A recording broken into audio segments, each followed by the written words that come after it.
ଆପଣ ଦେଖିବେ ପ୍ରତ୍ୟେକ ପର୍ବତର ଗୋଟେ ନିର୍ଦ୍ଦିଷ୍ଟ ଉଚ୍ଚତା ଥାଏ।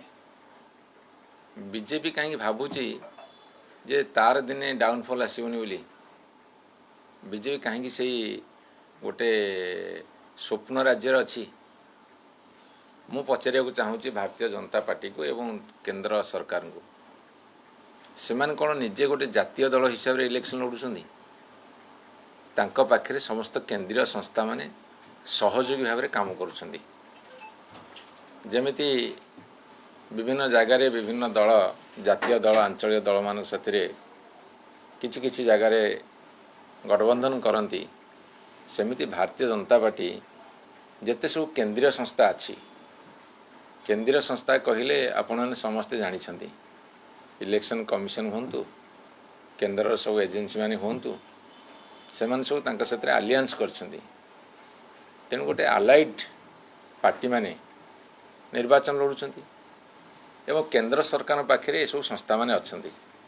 ସେ ନିଜେ ଲଢ଼ୁଛନ୍ତି ଏବଂ ଏହି ସଂସ୍ଥାମାନଙ୍କୁ ସେ କାର୍ଯ୍ୟରେ ଲଗାଉଛନ୍ତି, ଯାହାଫଳରେ କି ନିର୍ବାଚନରେ ସେମାନଙ୍କର ପ୍ରାଧାନ୍ୟ ବଢ଼ି ବଢ଼ି ଚାଲିଛି। ଏବଂ ଭାରତୀୟ ଜନତା ପାର୍ଟି ପାଖରେ ହଜାର ହଜାର କୋଟି ଟଙ୍କା, ହୁଏତ ଲକ୍ଷ ଲକ୍ଷ କୋଟି ଟଙ୍କା ଥାଇପାରେ, କିନ୍ତୁ ହଜାର ହଜାର କୋଟି ଟଙ୍କା ଅଛି ବୋଲି ସେ ତାଙ୍କର ବ୍ୟାଙ୍କ ଆକାଉଣ୍ଟରେ ଦେଖାଉଛନ୍ତି। ସେଇଟା କାହିଁ କେତେ ଗୁଣ ଅଧିକା ହେଇପାରେ। ତେଣୁ ଗୋଟେ ପଟେ ଅର୍ଥବଳର ପ୍ରାବଲ୍ୟ, କେନ୍ଦ୍ରୀୟ ସଂସ୍ଥାମାନଙ୍କର ଦୁରୁପଯୋଗ ଏବଂ ସେମାନଙ୍କର କ୍ଷମତା ପ୍ରତି ଯେଉଁ ଲୋଭ ଆଉ କ୍ଷମତା ଲିପ୍ସା ଏବଂ ଯେନେ ତେନେ ଉପାୟରେ ନିର୍ବାଚନ ଜିତିବାର ଯେଉଁ ଆକାଂକ୍ଷା, ଏସବୁକୁ ନେଇ ଲଢ଼େଇ କଲାବେଳେ ସେମାନେ ଜିତି ଯାଉଛନ୍ତି। କିନ୍ତୁ ମୁଁ ଆପଣଙ୍କୁ କହି ରଖେ, ଏହାର ଅନ୍ତ ହେବ। କାଲି ରେଜଲ୍ଟ ଆସିଛି, ଯେଉଁ ରେଜଲ୍ଟ ଯୋଗୁଁ ସେମାନେ ଖୁସି ହେଉଛନ୍ତି। ଆଜି ଓଡ଼ିଶାରେ ଯଦି ଜନସାଧାରଣଙ୍କୁ ପଚାରିବ, ମୁଁ ଯେତେ ଲୋକଙ୍କ ସାଥିରେ କଥା ହେଇଛି, 90% ଜନସାଧାରଣ କାହିଁକି ନା କ'ଣ ପାଇଁ ତାଙ୍କ ମନ ଭିତରେ ଅସନ୍ତୋଷ ଅଛି ଏବଂ ସେ ନିର୍ବାଚନ ଫଳାଫଳକୁ ଗ୍ରହଣ କରିପାରୁନାହାନ୍ତି। ହୁଏତ ଭାରତବର୍ଷର ସଂଖ୍ୟାଧିକ ଜନଗଣଙ୍କ ଭିତରେ ସେହି ପ୍ରତିକ୍ରିୟା ଅଛି। ନିର୍ବାଚନ ଯେନେ ତେନେ ଉପାୟରେ ଜିତିଗଲେ ଯେ ସମସ୍ତଙ୍କର ସମର୍ଥନ ମିଳିଯାଏ, ସେଇଟା ତାଙ୍କର ଗୋଟେ ଦିବା ସ୍ୱପ୍ନ, ଏଇଟା ଗୋଟେ ପ୍ରହେଳିକା ତାଙ୍କ ପାଇଁ। ଏବଂ ସେଇ ଦିବା ସ୍ୱପ୍ନରେ ସେ ବିଭୋର ହେବେ, ତାହେଲେ ତାଙ୍କର କ୍ଷତି ହେବ। ଏବଂ ଆଉ ଗୋଟେ କଥା ଆପଣମାନଙ୍କୁ କହି ରଖେ, ଆଞ୍ଚଳିକ ଦଳ ସାଥିରେ ସେଇ ରାଜ୍ୟର ଲୋକମାନଙ୍କର ଗୋଟେ ଭାବପ୍ରବଣତା ଅଛି ବା ଭାବପ୍ରବଣ ସମ୍ପର୍କ ଅଛି, ଇମୋସନାଲ୍ ରିଲେସନସିପ୍ ଯେଉଁଟା ଅଛି। ଆଞ୍ଚଳିକ ଦଳମାନେ ଯେତେବେଳେ କ୍ଷମତାକୁ ଆସନ୍ତି ବା ସେ ଦଳ ଯାହା କାର୍ଯ୍ୟକ୍ରମ କରେ, ସେ ତାଙ୍କେ ନିଜେ ନିଜର ବସ୍। କିନ୍ତୁ ବିଭିନ୍ନ ରାଜ୍ୟରେ ଯେତେବେଳେ ଜାତୀୟ ଦଳମାନେ ଜିତନ୍ତି, ସେହି ରାଜ୍ୟର ନେତୃତ୍ୱ କେନ୍ଦ୍ରୀୟ ଦଳ ବା ଦିଲ୍ଲୀ ନେତୃତ୍ୱର ବିନା ପରାମର୍ଶରେ କିଛି କାମ କରିପାରିବେ ନାହିଁ। ତାଙ୍କର ଦିଲ୍ଲୀ ଯାହା କହିବ ସେ ଏଇଠି କରିବେ।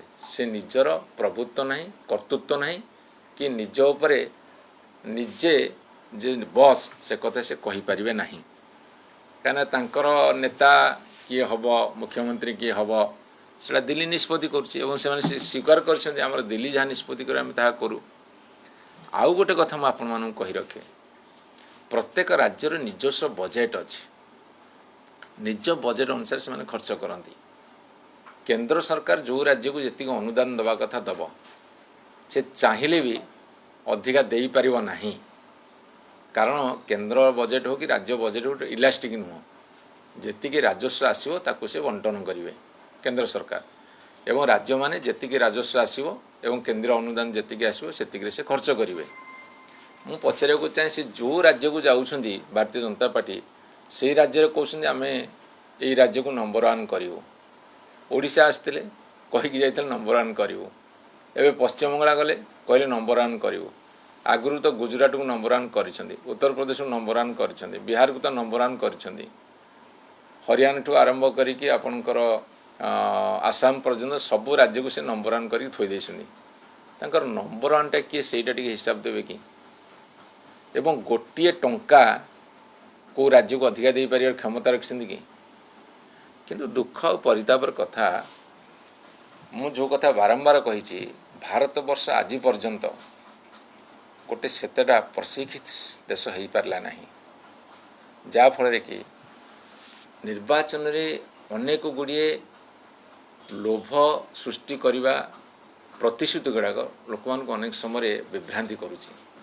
ତା ସାଥିରେ କେଉଁଠି ଭୟ, ତା ସାଥିରେ କେଉଁଠି ଅର୍ଥର ପ୍ରାବଲ୍ୟ, ତା ସାଥିରେ ବାହୁବଳର ପ୍ରୟୋଗ, ତା ସାଥିରେ ଭବିଷ୍ୟତର ସୁନେଲି ସ୍ୱପ୍ନ, ଏ ସବୁ ଗୁଡ଼ାକ ମିଶାଇ ଦେଲେ ଗୋଟେ ସୁସ୍ଥ ଗଣତନ୍ତ୍ର ବୋଲି କୁହାଯିବନି।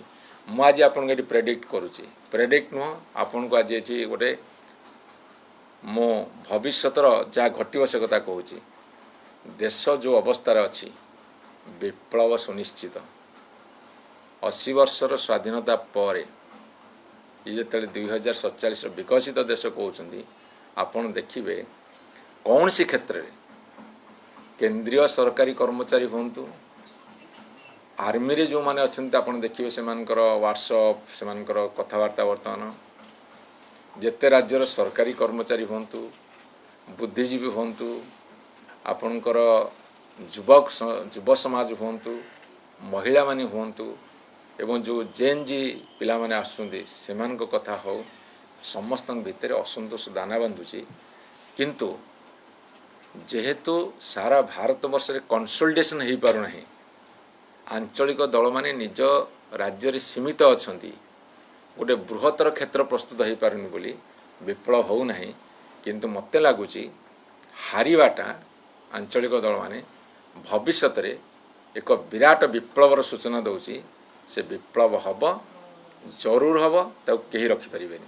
ଏଇଟା ମୋର ଆପଣଙ୍କୁ ପ୍ରେଡିକ୍ସନ୍। ଓଡ଼ିଶା ସ୍ଥିତି ଦେଖିବା, ଏଠି ବିଜେଡି ବି ଆଗକୁ ବଢ଼ି ପାରୁନି, କଂଗ୍ରେସ ଧରି ନୂଆ ବିକଳ୍ପ କ'ଣ ଓଡ଼ିଶାରେ, ନୂଆ ଚେହେରା? ମୁଁ ଓଡ଼ିଶା ପରିପ୍ରେକ୍ଷୀରେ ଆପଣଙ୍କୁ କହି ରଖିବି, ଆପଣମାନେ ସମସ୍ତେ ଭଲ ସାମ୍ବାଦିକ, ଗ୍ରାସରୁଟ୍ରେ କାମ କରୁଛନ୍ତି। ଓଡ଼ିଶାରେ ଆପଣ ବ୍ୟକ୍ତିଗତ ଭାବରେ ଯେକୌଣସି ଲୋକଙ୍କୁ ପଚାରନ୍ତୁ ବା ଅନେକ ଲୋକଙ୍କୁ ପଚାରନ୍ତୁ, 70, 80, 90 ଭାଗ ଲୋକ ତାଙ୍କର ଅସନ୍ତୋଷ ପ୍ରକାଶ କରୁଛନ୍ତି। ଏହା ଅର୍ଥ ବିଜୁ ଜନତା ଦଳ ପ୍ରତି କେଉଁଠି ନା କେଉଁଠି ଲୋକଙ୍କର ଭଲ ପାଇବା ତାଙ୍କ ହୃଦୟ ଭିତରେ ଅଛି। ଆପଣ ଯଦି MLAର ଗଣିତରେ କହିବେ, ଆପଣ ଯଦି ସଂଖ୍ୟାର ଗଣିତରେ କହିବେ, ବା କିଛି ନେତାଙ୍କୁ ତାଙ୍କ ଦଳକୁ ନେଇଗଲେ ସେଇଟା ହିଁ ଗୋଟେ ମାନେ ମାପକାଠି ହେଇଯିବ, ସେଇଟା ଠିକ୍ ନୁହଁ। ଆପଣ ଆପଣ ପଚାରନ୍ତୁ, 100 ଜଣ ଲୋକଙ୍କୁ ପଚାରନ୍ତୁ, କୋରାପୁଟରେ ପଚାରନ୍ତୁ, କଳାହାଣ୍ଡିରେ ପଚାରନ୍ତୁ, ମୟୂରଭଞ୍ଜରେ ପଚାରନ୍ତୁ, କେନ୍ଦ୍ରାପଡ଼ାରେ ପଚାରନ୍ତୁ, ଆପଣ ଭୁବନେଶ୍ୱରରେ ପଚାରନ୍ତୁ, ଯଦି 100ରୁ 80ରୁ ଉର୍ଦ୍ଧ୍ୱ ଲୋକ ଅସନ୍ତୋଷ ପ୍ରକାଶ ନ କରିବେ ତାହେଲେ କହିବେ ମୁଁ ଭୁଲ କହୁଛି, ମୋତେ ଆପଣ ପନିସମେଣ୍ଟ ଦେଇପାରନ୍ତି।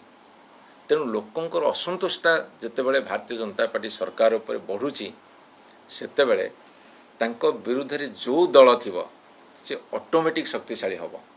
ତେଣୁ ବିଜୁ ଜନତା ଦଳ କମୁଛି ବୋଲି ଯେଉଁମାନେ କହୁଛନ୍ତି, ଆପଣ ଏତିକି ସିମ୍ପାଥି ପାଉଛନ୍ତି ବର୍ତ୍ତମାନ ବିଜୁ ଜନତା ଦଳ, ତାହା ଗୋଟେ ସମୟକୁ ଅପେକ୍ଷା ରଖୁଛି, କେତେବେଳେ ଗୋଟେ ବିରାଟ ପରିବର୍ତ୍ତନ ବି ଆସିପାରେ।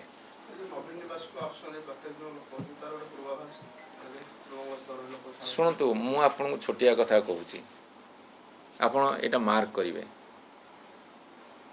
ମୁଁ ମନ୍ତ୍ରୀ ଥିଲି, ସେତେବେଳେ ସୋସିଆଲ ମିଡ଼ିଆରେ ଆମ ପ୍ରତି ଆମର କେଉଁଠି ଭୁଲ ଥିଲା କି ଠିକ୍ ଥିଲା ଦୋସରା କଥା, ଏବଂ ଠିକ୍ ଥିଲେ ବି କେବଳ ଗାଳି ଛଡ଼ା ଆଉ କିଛି ପଡ଼ୁନଥିଲା। ଏବେ ଆମର ସୋସିଆଲ ମିଡ଼ିଆ ଦେଖିଲା ବେଳକୁ ତାଙ୍କର ଟୋଲ୍ ଆର୍ମିକି ଛାଡ଼ିଦେଲେ 80-90% ଲୋକଙ୍କର ଶୁଭେଚ୍ଛା ଏବଂ ଆଶୀର୍ବାଦ କେବଳ ମିଳୁଛି। ଏଇଟା ହେଉଛି ଗୋଟେ ବିରାଟ ଉପଲବ୍ଧି। ଯେଉଁ ଯୁବ ସମାଜ